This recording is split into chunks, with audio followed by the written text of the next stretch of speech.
दीदी,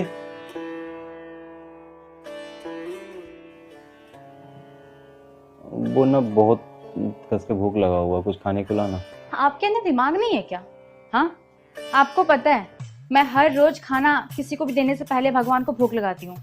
अभी तक भगवान को भोग नहीं लगा हुआ है। पहले मैं भगवान को भोग लगाऊंगी, उसके बाद दूंगी ना मैं आपको खाने के लिए।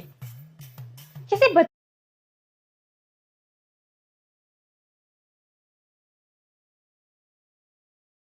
वाली हरकतें करते हैं आप।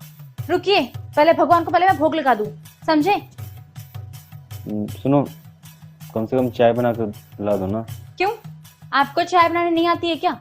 हाँ, आपके हाथ पैर है ना, तो अपने हाथों से चाय बना के पी लीजिए, समझे?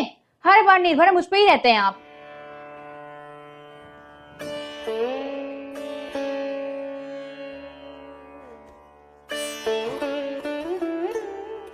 बाबा, ला बेटी,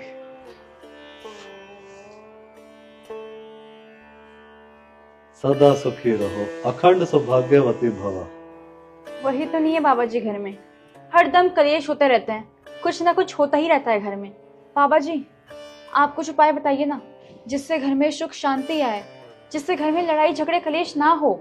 देखो बेटी, जिस घर के अंदर स्त्री की आवाज पुरुष की आवाज से ज्यादा होती है, उस घर के अंदर माँ लक्ष्मी की कृपा कभी नहीं बरसती। अब देखो ना, मैं तुम्हारे लिए अनजान हूँ, ना पहले कभी मिला हूँ, हो सकता है कभी दोबारा भी ना मिलूं, और मुझसे कितने स्नेह से बात कर रही हो। और दूसरी तरफ तुम्हारा पति है, उसके साथ तुम कितना कठोर व्यवहार कर रही हो, जो कि बेटी ये ठीक नहीं। पर बाबा जी, वो मेरे पति हैं, अब मुझे उनसे भी सोच समझ के बात करनी पड़ेगी। देखो बेटी, तुम्हें अपने पति के साथ ही सबसे ज्यादा सोच समझ कर बात करनी चाहिए।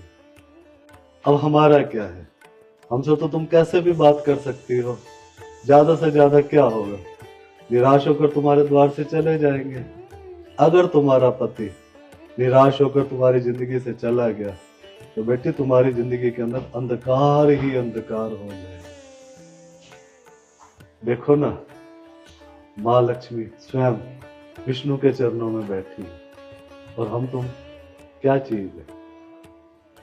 तुम्हारी नहीं बेटी, अधिकांश स्त्रियों की यही समस्या है, अपने पति से माँ लक्ष्मी जैसा सम्मान तो चाहती है, और अपने पति को विष्णु जैसा सम्मान नहीं देती,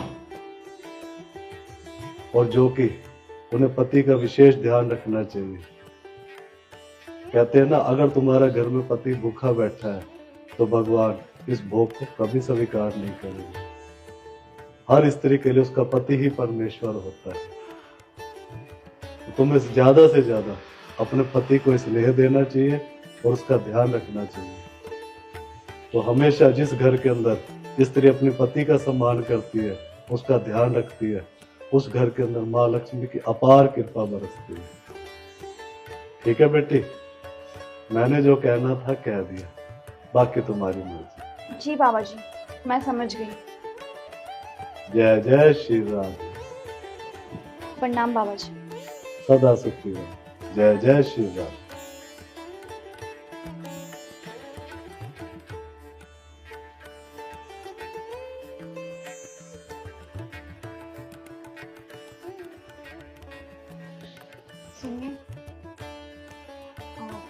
आई एम रियली सॉरी, मैंने आपके साथ इतना गंदा मिसबिहेव किया उस चीज़ के लिए।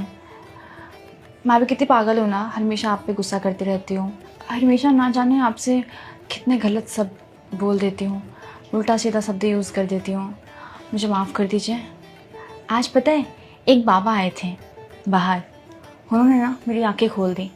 उन्होंने मुझे बताया कि घर में कलेश करने से कभी भी भगवान खुश नहीं होते, और जब घर में जब कलेश करते हैं ना, तो उस घर में कभी भी लक्ष्मी नहीं आती है।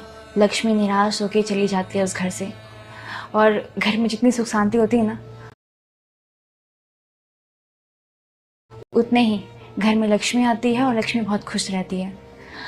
और अगर घर के भगवान को ही निराश किया जाए, तो जो ऊपर से भगवान देख रहे हैं हमें, वो कैसे खुश हो सकते हैं? चाहे मैं उनको कितना भी भोग लगा दूँ, अच्छे अच्छे पूजा पाठ कर लूँ, तपस्या कर लूँ, लेकिन वो कभी खुश नहीं होंगे। और मैं आपके साथ इतना गंदा मिसबिहेव करती हूँ, वो उस चीज़ के लिए आई एम रियली सॉरी। आज के बाद से ना मैं कभी भी नहीं करूँगी। पता नहीं क्यों मुझे ना इतना गुस्सा आ जाता, मैं इतनी चिड़चिड़ापन क्यों मेरे अंदर आ गया था, चिड़चिड़ापन। मैं ना अब तक पागल सी हो जाती हूँ एकदम से।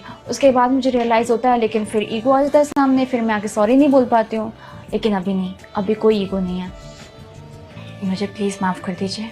और हाँ, आज के बाद से ना आपके जितने भी काम होंगे ना, ऑफिस के जो वर्क फ्रॉम होम होगा, मैं उसमें आपकी हेल्प कर दूँगी। वैसे भी मैं इतनी पढ़ी लिखी तो हूँ कि मैं ऑफिस का काम कर सकूँ, है ना?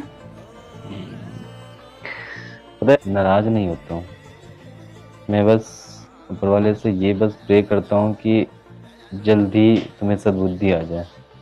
और आज देखो, आज एक जो बाबा हैं, शायद वो भगवान का ही रूप हो, और उन्होंने तुम्हें ऐसी बात बताई जिससे तुम्हें थोड़ी सी तो अकल आई। मैं बस इतना कह रहा हूँ कि यार देखो, जिंदगी में उतार चढ़ाव, अप्स डाउन सब आएंगे। मैं तुम्हारे साथ हमेशा खड़ा हूँ। हाँ, मैं भी तो बदले में ये चाहता हूँ ना कि तुम भी मेरे साथ खड़ी रहो। मुझे भी